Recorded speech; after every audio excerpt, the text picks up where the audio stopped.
Opposed? Who's got a substitute? Mr. Kaepplein. Kaepplein. Go ahead. We didn't vote yet. I didn't declare a vote. I have a substitute motion. Did you vote? Display for it. We didn't vote on it. I was halfway through my spiel, but we didn't take the vote. Go ahead, Mr. Kaepplein. Okay, I have a substitute motion or substitute article for Article 69 and 70, and I'd like to reverse the order. Mark Kaepplein, Precinct 7.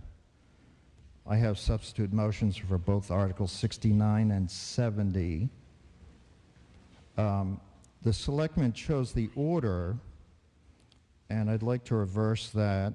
70 will be easier to understand and move more smoothly than if, and then 69 will go more smoothly if taken second. So I'm not. So you're moving to table 69 and take up 70? Yes. Okay. All in favor of tabling 69 and taking up 70 first, please say yes. Yes. Opposed? No. They want to do 69 first, Mr. Harris.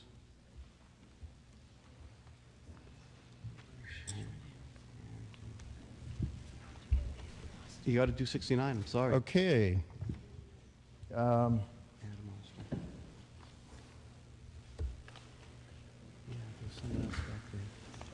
I have the PowerPoint presentation for Article 69?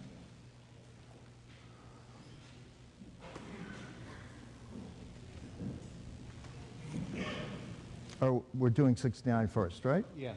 Yep. The meeting did not vote to table. Sure.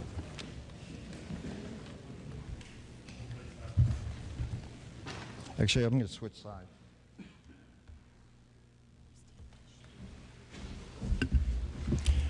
So, for the Mass Ave Corridor project, the only power residents have over that road or how it's going to be reconfigured is this article. Town meeting and residents have no power at all. The town meeting has the power to control eminent domain grantings and also funding. However, selectmen have taken away this option of funding control by that was discussed at the last meeting, where state Chapter 90 funds that would normally be used for road resurfacing are going to pay for easements, and instead we have to pay more money to replace those road resurfacing funds. So this is how they've usurped your power. So next slide.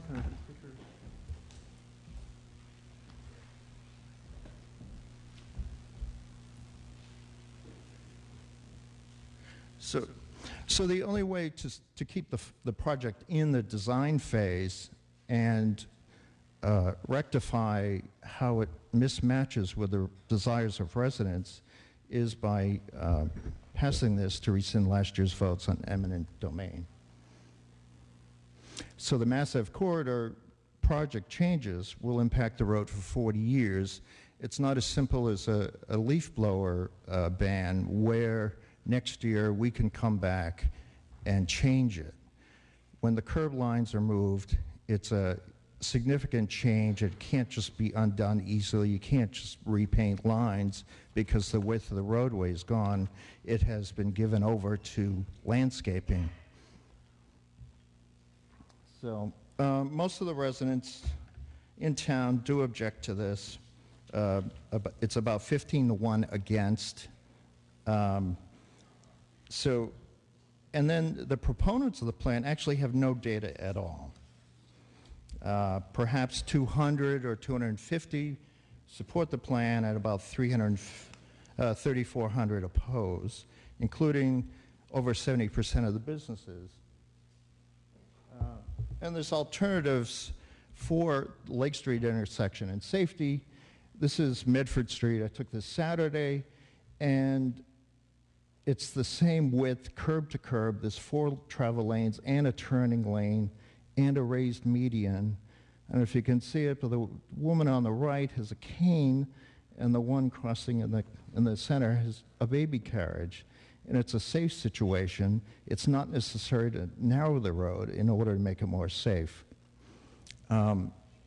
Somebody commented about people assume more risk when they're given more protection, and that's absolutely true. It's human nature that people will assume the level of risk they're comfortable with. And so if you put a safety feature on the road, people themselves will take more personal risk and compensate. So I actually asked the selectmen in February if they would put a question on this year's ballot asking residents whether or not they wanted the road diminished. And they didn't want to ask residents. They haven't wanted to for 10 years. And the result is you have goals which don't match what the residents want. And so there's a need to put the project on pause in order to align the goals and the design with the desire of residents. If you're going to constrict Mass Ave, it's going to impact tourism, and so all those signs don't do much good if people are just put off by the traffic congestion. Additionally, there's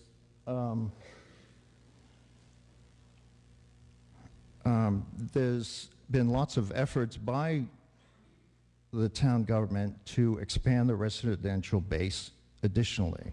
This will contribute more traffic. So it's not just Mill and Sims, it's accessory apartments, mixed use, and we're going to see a continual increase in resident count.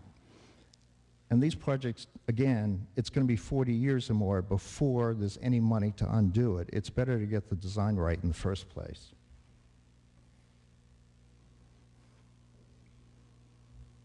And then I've worked with state agencies, our group, and they've been of no help. We've exhausted all other processes. And again, residents have no power to change the roads. And the townspeople, the administrators have continued to deceive Mass DOT, claiming the plan is popular, when in fact they don't have the data to support that. I have handouts in the back, by the way. So letters containing both of those statements were obtained by Freedom of Information Act. And it's a canned phrase. The first one was after Mass DOT kept insisting for something in writing to back up all the claims that have been verbally given to them. And that's a statement. So the strongest word they could come up with was much for the level of support in the town. They couldn't quantify it. They could just say much. Later on, Mass DOT wanted a stronger statement. And again, they just repeated the same one as before. That's the best they could come up with. They don't have the data on how many residents want this or not. They haven't wanted to get the data, and for 10 years, and so that's why there's a need to put the program on hold and reevaluate it. I urge you to read the documents in the back, and hope you'll support this article, which will take away land rights necessary to move from the design phase into going to bid so that we can get the design right.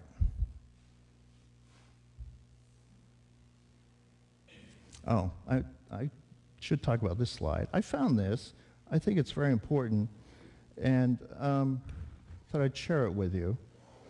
I think it's a good thing, but I don't see it always implemented because in particular, the design of the Mass Ave corridor doesn't match the stated goals.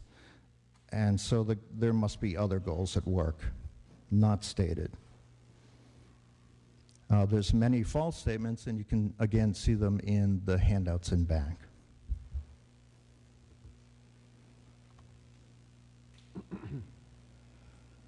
So there's been public hearings. Most of them were poorly advertised, and then even now, many residents don't know about the project. Same story with leaf blowers. If you thought that was a dust stop, when people find out about the road narrowing and see the trucks come, and 2 or more years of construction going on, and businesses closing down, you'll hear about it. Thank you. Thank you.